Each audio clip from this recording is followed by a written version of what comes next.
Welcome to Camp Springs Cemetery, one of the earliest known pioneer burial grounds in Henry County, Alabama.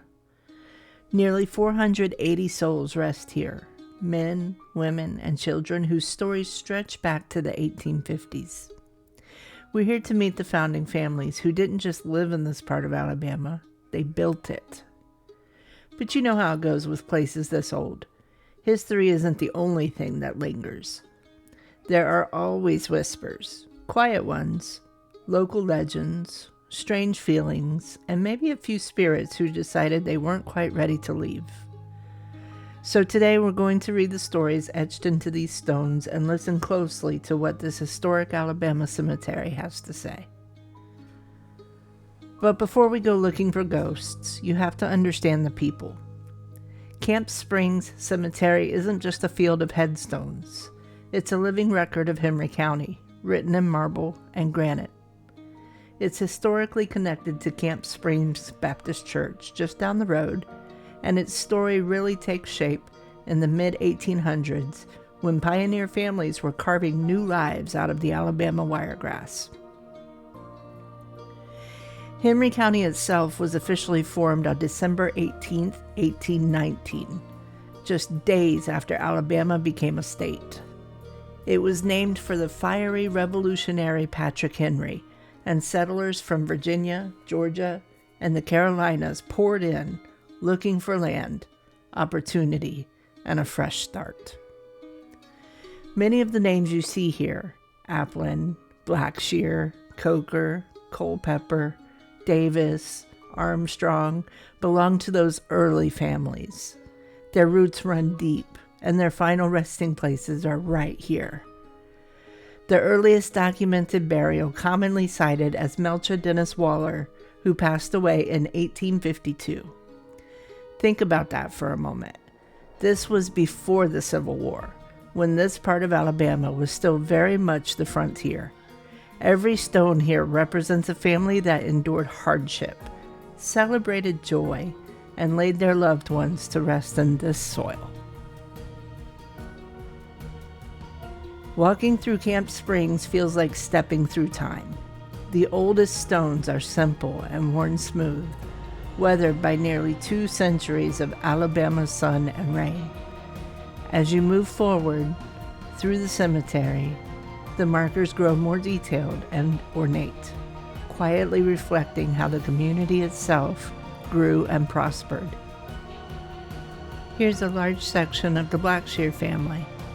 One stone belongs to Randall Blackshear, born in 1789 and deceased in 1864, right in the heart of the Civil War. He lived to see the nation formed and then watched it nearly tear itself apart. The sheer number of Blackshear graves here tells you just how deeply that family shaped this area. Nearby are the Armstrongs, and their story is one of the most heartbreaking here. Mary Ann King Armstrong was born in North Carolina in 1795 and died in 1870. Her life spanned the early days of the United States through the chaos of the Civil War.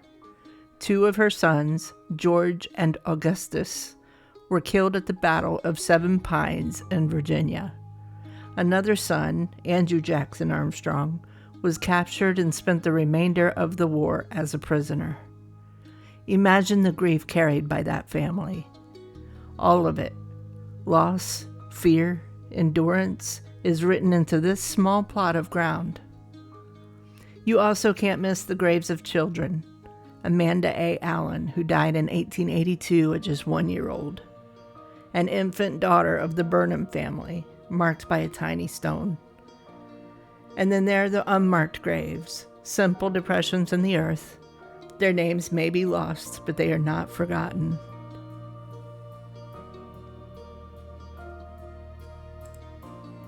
So with all this history, all this loss, you might be wondering, where are the ghosts?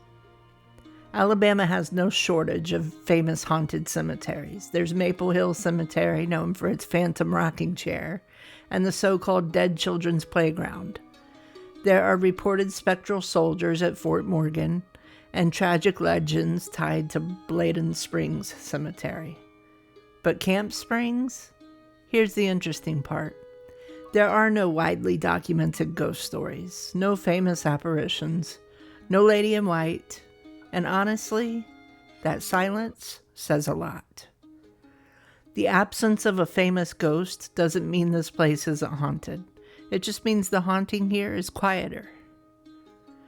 A haunting doesn't always announce itself. Sometimes it's a feeling.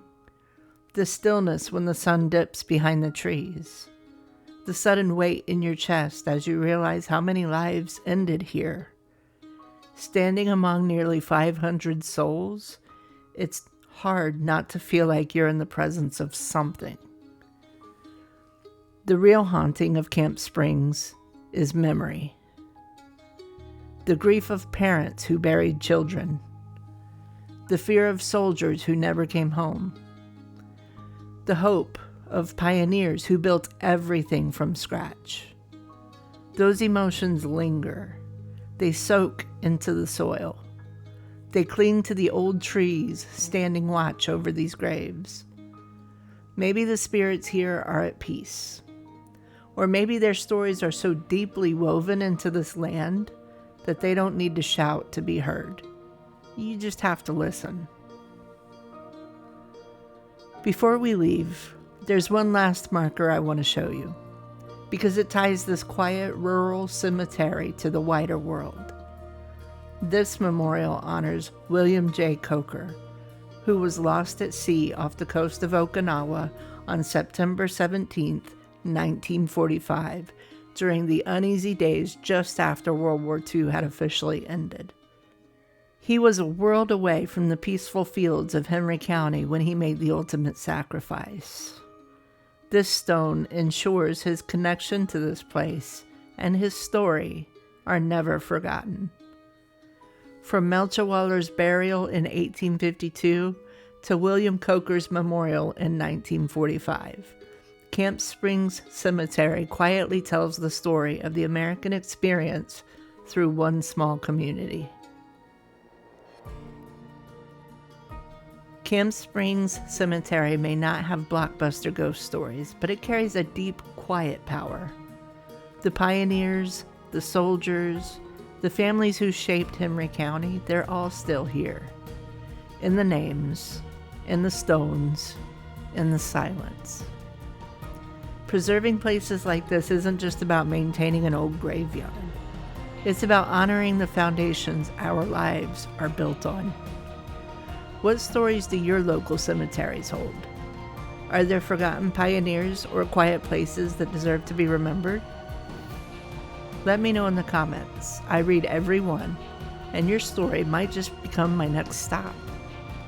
And if you believe these stories matter, consider subscribing and coming along for the journey. Together, we make sure these voices from the past aren't forgotten.